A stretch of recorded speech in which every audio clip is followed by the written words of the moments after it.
Hello from the land of TV. This is King Kool with another episode of King Kool's Distracted Movie Reviews. Today on the show, we're going to be reviewing Inspector Gadget 2, which is another movie nobody suggested, but I felt like seeing. Now, in this review, I'm going to review it in three different perspectives. The first is just going to be on its own merits. The second is going to be comparing it to the first movie, which I did see many years ago, back in the VHS days. And the third will be comparing it to the cartoon. Now, I won't spend very long on most of them. But first, comparing it to just nothing and on its own merits. This movie is pretty bad. Matthew Broderick isn't in the picture anymore. It's now French Stewart, which I think makes him closer to the cartoon. Certainly, because he has that sort of way of talking. He's obviously not Don Adams, but nobody can be Don Adams. And by the time this movie came out, he was either 83 or dead. I don't remember which, but he is certainly imitating the cartoon a lot more than Matthew Broderick was, where he was just being himself. There's a new Dr. Proton is watching me. Ooh. Dr. Claw returns and he's come to wreak havoc on, apparently, River City or something? I don't remember the name. Riverton, is what it is, I think. And, he's the one who has to stop him. And I think he's certainly a bit closer to, like I said, to the cartoon. But, on the other hand, it's still not... I'm sad to say, not very good and not very funny. This movie is just chock full of slapstick, and some of it works. Like, there's a point where, he's trying to eat some food, and it's, highly labeled and obvious McDonald's food, which, don't tell me that's not product placement, because friggin' they had McDonald's toys, for sale for the first one, so if this isn't, then just giving that one away for free. Oh, son of a... come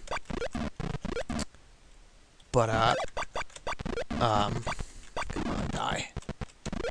But when he's trying to eat it, someone has taken control of his body, and, I'll just leave. And, he starts acting, like his arms are in his control. And French Stewart is actually pretty good at that. I'm gonna give him credit for that.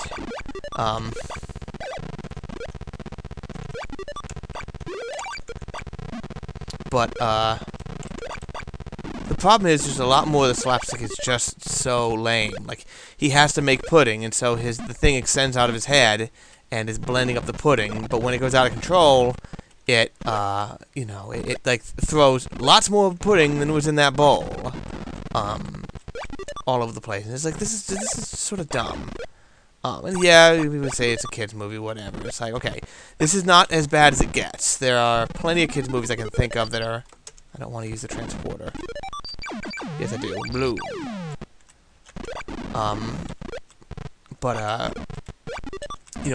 This is plenty worse than this, but it's simply broad, and it's not that funny because they just don't have anything to do with it. Like, wouldn't it be funny if this happened? It's like, not really, So that's a shame. Just in itself, the movie just is not... There is one funny part where he has to go undercover. I'm going to give this movie credit for this. He goes undercover in this bar, and he's basically dressed like a pirate. And he has this big mustache that's fake. And, Damn it, I just grabbed an oxygen friggin' molecule. And when he asks for a cup of milk. And he's like, hey, milk. And I'm like, should you be drinking that, considering that you're a cyborg? Okay, you're gonna drink it anyway? Fine, whatever. Fine, I don't care. I need more keys. So anyway, he drinks it, and then his mustache comes up onto the glass. And the other guy doesn't... It's not like where they immediately recognize him. They're just like, it's like, what are you doing wearing that? Basically. And he takes it, puts it back on his lip, and he says, my family has a history of hair loss. Now, you know what? That's funny. I will give it that. I am not too proud to say that I laughed pretty good at that sequence. Because a lot of people would simply dismiss any attempt because they're like, oh, nothing can make me laugh. It's like, no, I will say that made me laugh, but it was one of only a few times. So I've been going on for a few minutes now, so now it's time for that game. Oh shit, I'm gonna get shot. Now it's time for that show that's sweeping the nation. How loud is that chip? Today on the show, we have Harris brand salt and pepper potato chips. Here we go.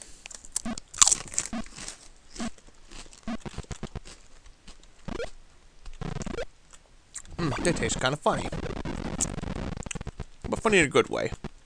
Alrighty. Now for the second part of my review, I shall compare it to the original. What I remember of the original Inspector Gadget. Which, as much as this one, when you look at the first Inspector Gadget movie, it got a lot wrong. But on the other hand, like, I don't think it was a big deal.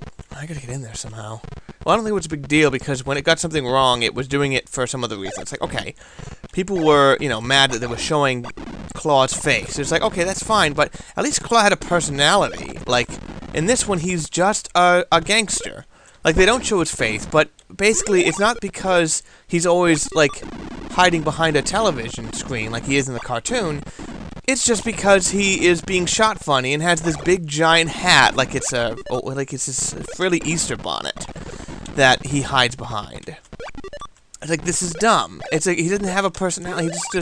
He's just a regular gangster, and he's not as interesting as a regular Dr. Claw, or even, honest to God, Rupert Everett's version of Dr. Claw, which had a face, and at least had a reason to do the things that he did. I suppose it just.